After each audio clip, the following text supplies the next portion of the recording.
Good morning class 6 students. आज हम पाठ 12 पेज नंबर 88 से शुरू करेंगे।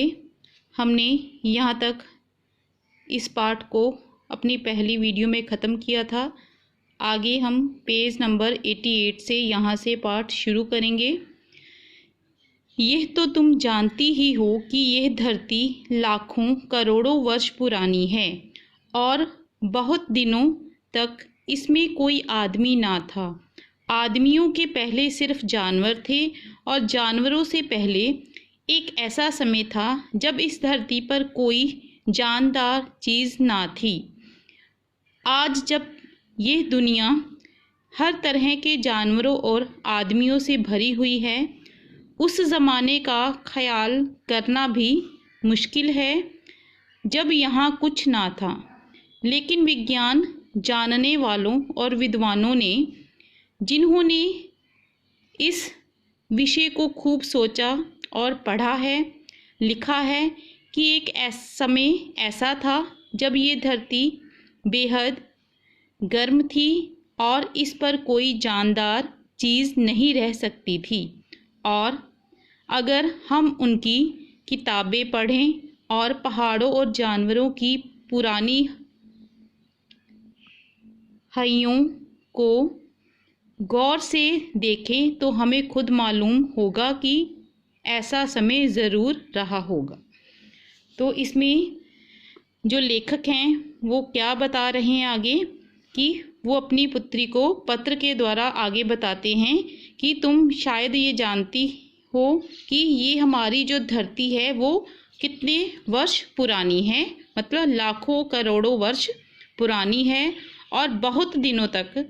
और उस समय वहाँ पर हमारी धरती पर ना ही कोई आदमी था, आदमियों से पहले सिर्फ जानवर थे।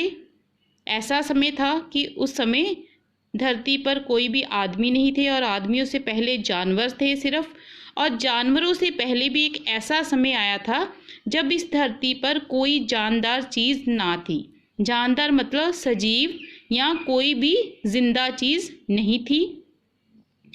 आज जब ये दुनिया हर तरह के जानवरों से और आदमियों से भरी हुई है, कि अब इस तरह का समय आ गया है कि धरती पर बहुत अलग अलग तरह के जानवर हैं, आदमी हैं, तो ये दुनिया जानवरों से और आदमियों से अलग अलग तरह के लोगों से भरी हुई है।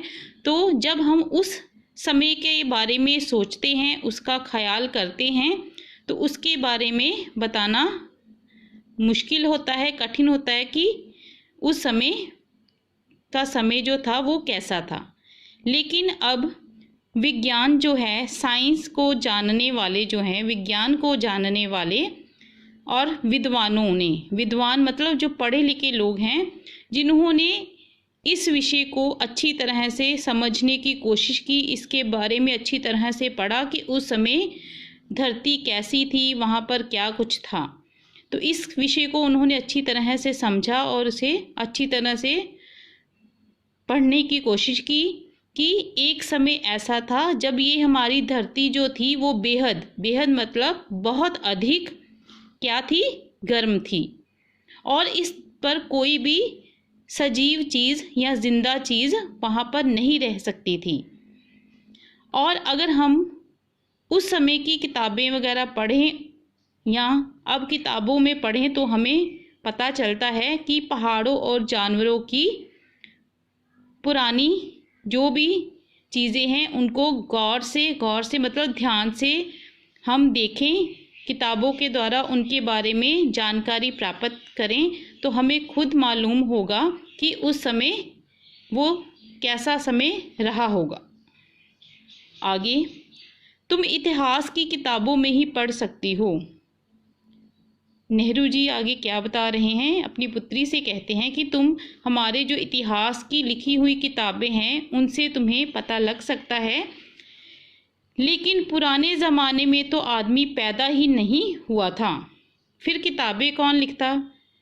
कि उस समय की बात कर रहे हैं कि जब धरती पर कोई आदमी पैदा ही नहीं हुआ था कोई भी, तो फिर किताबें कौन लिखता। तब हमें उस समय के बारे में कैसे मालूम होता।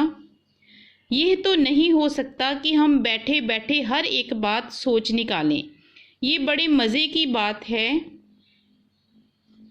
क्योंकि हम जो चीज़ चाहते सोच लेते और सुंदर परियों की कहानियाँ गढ़ लेते। गढ़ लेना मतलब बना लेना। लेकिन जो कहानी किसी बात को देखे बिना ही गढ़ ली जाए या बना ली जाए, वह ठीक कैसे हो सकती है। तो आगे नेहरू जी ने क्या बताया इसमें कि वो अपनी पुत्री से कह रहे हैं, बेटी से, कि तुमने इतिहास की किताबों को अच्छी तरह से तुम उसे पढ़ सकती हो, तो तब ही तुम्हें उस समय के बारे में जानकारी मिल सकती है। लेकिन उस समय जब धरती पर कोई आदमी ही नहीं था, तो फिर किताबें कौन लिखता। तब हमें उस ज़माने की बातें जो हैं वो कैसे मालूम होती। हम बैठे बैठे ये बात सोच सकते थे कि उस समय वहाँ पर धरती पर क्या कुछ था, कैसे जानवर थे। ये बड़े ही मज़े की बात है, क्योंकि हम जो चीज़ सोचते हैं कि जैसे सुंदर परियों की कहानियाँ बना लेते हैं अपने मन में ख्याल करके, लेकिन जो कहानी किसी बात को देखे बिना ही गढ़ ली जाए, बना ली जाए, वो ठीक कैसे हो सकती है। कि जब तक हम उस बात को अच्छी तरह से जाने नहीं, पहचाने नहीं, तो हम उसके बारे में ठीक राय कैसे बना सकते हैं कि ये बात सही है या नहीं है। लेकिन खुशी की बात है कि उस पुराने ज़माने की लिखी हुई किताबें ना होने पर भी कुछ ऐसी चीज़ें हैं जिनसे हमें उतनी ही बातें मालूम होती है जितनी किसी किताब से होती हैं। चाहे हमें उस समय की किताबें ना मिली हों लिखी हुई, लेकिन फिर भी कुछ ऐसी चीज़ें होती हैं जिनसे हमें उस समय के बारे में जानकारी प्राप्त होती है कि उस समय का जो माहौल था वो कैसा था। जितनी किसी किताब से हमें जानकारी मिलती है, उतनी ही हमें उन चीज़ों को देखकर उस समय के बारे में जानकारी मिलती थी।